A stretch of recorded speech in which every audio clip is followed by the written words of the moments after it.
everyone, it's Shane Conto, your Wasteland reviewer, and welcome to the Streaming Wasteland here on the SPDM Crew Podcasting Network. And this is my weekly show where each Friday I pick a streaming service and three previously released films off of the service. And hopefully by the end of this episode, you have a nice full weekend full of movies to go check out. And not gonna lie, we're talking about my favorite streaming service, which is HBO Max. Such a wide range of great films to choose from, especially previously released films. And I'm going to be giving a bit of a dose of some Studio Ghibli, because that is the home of many of their films, some classic Rob Reiner, and Hitchcock classic.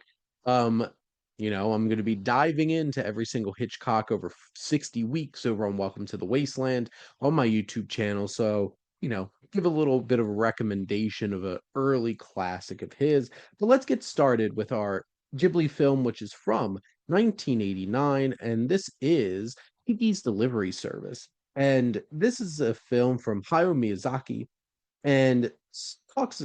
The story is of young Kiki, who is a young witch who goes out into the world on her own with her black cat Gigi and winds up going on all types of adventures, starting up a delivery service, befriending a little nerdy kid, and saving him from absolute disaster from a giant zeppelin.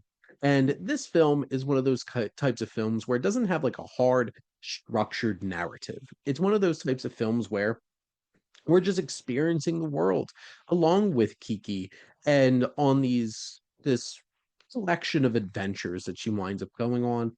One, the settings, the landscapes, the drawing, just all the animation is absolutely gorgeous. Miyazaki does not miss. He is one of the all-time great filmmakers for a reason. And the very European influenced land that Kiki lives in is absolutely gorgeous and so many great details. And Kiki is a spunky, charming young woman who is a great protagonist for us to get behind. And Gigi is such a fun character as her little companion. And, they go on all these little adventures and they're fun, they're endearing. Some of them have a little bit more tension. They have the big Zeppelin moment at the end, which is thrilling and has some chasing and action and stuff like that and shaking things up. But overall, it's a beautiful, charming, coming of age tale that really just grabs you, pulls you in, and really, you know, makes the most out of this magical character, this magical world, and the whole setup that Miyazaki created here. And it's just such a charming film. It's a little bit more middle of the road for me, for Miyazaki, because, he has some all-time great films, but this is such a charming, wonderful film that I have a special place for. Next up, not too far away time wise, but technically a different decade. It is 1990, and it's Rob Reiner's adaptation of Stephen King's novel Misery. And this film has all the atmosphere, the snowy mountain vibes, just all of this tension and suspense when a famous author goes off having drunk into his car and winds up being in this horrible accident and is nursed back to health by a fervent fan.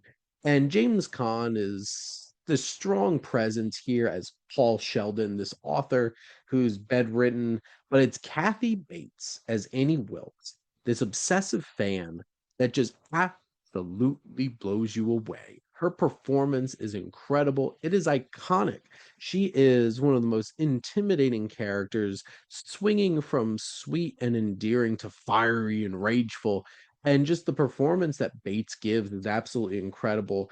It's few actors could have really brought that character to life in such a impactful way.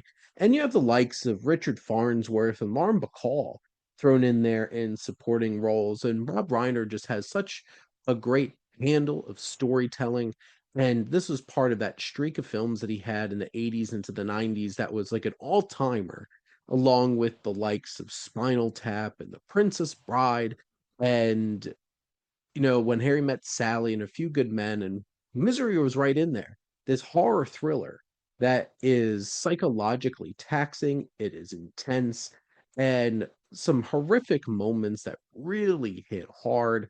And you just in awe of what Kathy Bates is doing throughout this film and what Rob Reiner is able to do bringing it to life. But lastly, we're going to turn back the clock way back to 1938. And yes, this is a Hitchcock classic. This is The Lady Vanishes. And you have the likes of Margaret Lockwood and Michael Redgrave who give really strong performances, Paul Lucas filling out these characters. And we're traveling in a continental Europe, a rich young playgirl realizes that an elderly lady seems to have disappeared from the train. And this was a film that I had heard great things about, and it had been a while before I finally watched it. And when I did, I was blown away. I have an incredible Criterion. I love that cover and everything. This is such a captivating, compelling, and thrilling story that keeps you on the edge of your seat. There's so many twists and turns. There's fun characters to engage with and strong performances, mystery and and it just feels like this is Hitchcock. This is one of those early ones that really captured his spirit, his essence as a filmmaker and a storyteller. It's hard not to love this film, and all leading up to such a powerful, intense, and wild climax of a film. The setting is claustrophobic on this train. They do great character setup before we even get on the train and just continue delivering something so compelling and engaging throughout. It's a really special film, and I can't wait to get up to it for my Hitchcock series. I'm so looking forward to rewatching it. It is an incredible masterpiece of a film from a master craftsman of cinema, Alfred Hitchcock. But that is a wrap here on the Streaming Wasteland as we went through HBO Max and looked at some films for you to check out this weekend. And so let's do a little bit summation. We got 1989's Kiki's Delivery Service from Studio Ghibli and Hayao Miyazaki. Rob Reiner's 1990 adaptation of Stephen King novel Misery with an incredible Kathy Bates performance and an older, early, classic masterpiece from Hitchcock, The Lady Vanishes. But thank you all for listening. Make sure to like, comment, and share on this episode. What's your favorite Studio Ghibli film? What's your favorite Stephen King adaptation? And what's your favorite classic mystery thriller suspense film? Probably is a Hitchcock, but maybe it's not. And make sure to follow or subscribe wherever you listen to your podcast. The SPDM Crew Podcasting Network is ever expanding. We have so many great shows with all types of interests for you to enjoy.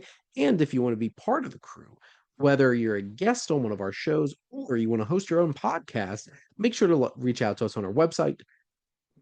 And if you like our logo, check out HiFlyer Creative for all your digital marketing needs. But most important, thank you for tuning in and supporting the Streaming Wasteland here on the SPDM Crew Podcasting Network.